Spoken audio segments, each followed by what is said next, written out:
Yo, let's go! The club starts charging full price after 10 o'clock.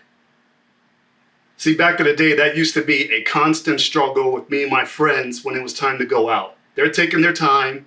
We're doing a pregame, right? Where we're drinking bottom shelf brandy at the house to save some money. I mean, it's all good, but I want to go to the club. That's my sanctuary. Now, the clubs that we like were considered a hole in the wall, ragged, crowded, but I loved it. Because when we would go, we're going there to have fun. We're gonna go dance. We're gonna go see some ladies. So we're in the club, and I go straight to the middle of the dance floor, and I am slam dancing, mosh pit with people I don't even know. Guys bigger than me, women bigger than me, just getting crunk, getting hype beyond level 10. And I could hold my own back then. But when I was tired and I'm thinking, all right, let me get out of this, you got to maneuver through people. And what I enjoyed about this is that when you maneuver through people in a crowded place like this, even though it's a hole in the wall, you touch them on their arm or shoulder when you had to get by them. Excuse me, bro. Excuse me, miss lady. Some manners. But anyway, looking for some honey dips to talk to. It's time to dance with the ladies. Now, the thing about these clubs is that they were considered a little dangerous. There was an unsaid rule that when someone starts fighting or someone starts shooting, that's when the club's really closing. But because of the people I was with in our group, we had this thing that if they start fighting or shooting and you got to get to the ground, you might as well kick some game to a chick. So you're in the prone position talking to a girl. Hey, they didn't hurt you, did they? These knuckleheads out here. Anyway, what's up with you? You want to go to Waffle House after this? Those were our priorities. So that club taught me so many things, and that was my place to be. And moving forward, I got to go to Malaga, Spain earlier this year. Same energy, not as dangerous as it was in the clubs back then. I got to visit some friends where we went to do some hiking, go to the beach on the Mediterranean Sea, and the food was amazing. And I'm not even a foodie, but I got addicted to churros. This one day, we just finished a hike at a historical citadel, and we're coming back into town square. Popular spot in Malaga because there's tourists around. It's a spot where the cruise ships, take a stop and people let out. And so we get dinner outdoors at this popular spot in the town square. There's a lot of people, and we get to do people watching. We got a great spot. There's people just going all the way through. And even next door, there's a theater that just opened up a film festival. And people are just lined up, dressed really nice for this film festival. And my friend Ed, while we're doing our people watching, he goes, I got to tell you. You can always tell when there's a producer in the group. I'm looking around trying to figure out what he's talking about. He points like this.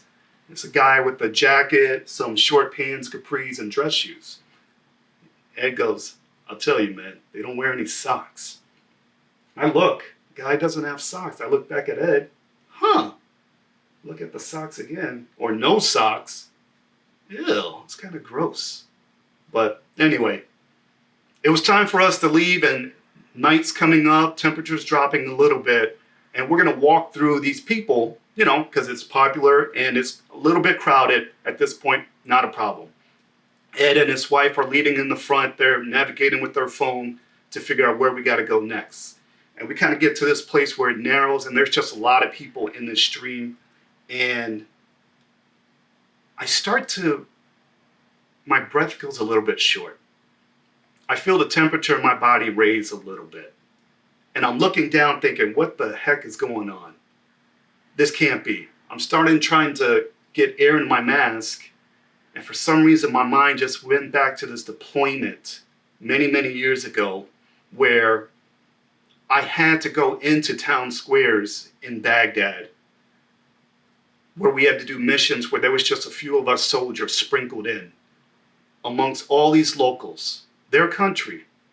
And we heard so many stories that if you let someone get close to you, you can't tell if they're friend or foe.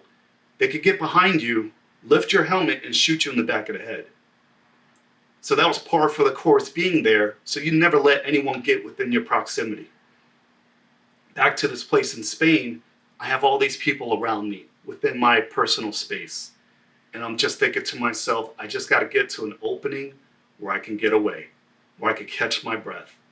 Ed and his wife are ahead of me. They don't see what's going on, and I'm thinking I got it under control. I find an opening, able to get away. I stand on the corner, still not freaking out, just trying to breathe, even with the mask on, and I think I have it together. I look towards Ed, and he's looking at his phone. Hey, we got to go back the way we came. We're going the wrong way. I lost it at that point. My body shook so violently. I tried to squeeze it. I'm crying. I got to take my mask off. And I'm freaking out. Because I'm thinking that I'm having an anxiety attack. And I hate that I'm punctuating this evening with that anxiety attack. I'm in Spain. I'm on vacation. I'm eating churros and I'm addicted to them. This cannot happen here. But one thing I learned is that the body does keep score. And when Ed and his wife noticed me and they came towards me to check on me, I cried even harder because I knew I lost this round of emotions. I figured PTSD won this battle today. It's something I'm not ashamed of. But when you have shell shock in your foundation, it's just because it's just who you are. You hate that people that you don't know got close to you within your proximity, but the people that you do know that you want to get close have to take a step back. They have to re-engage.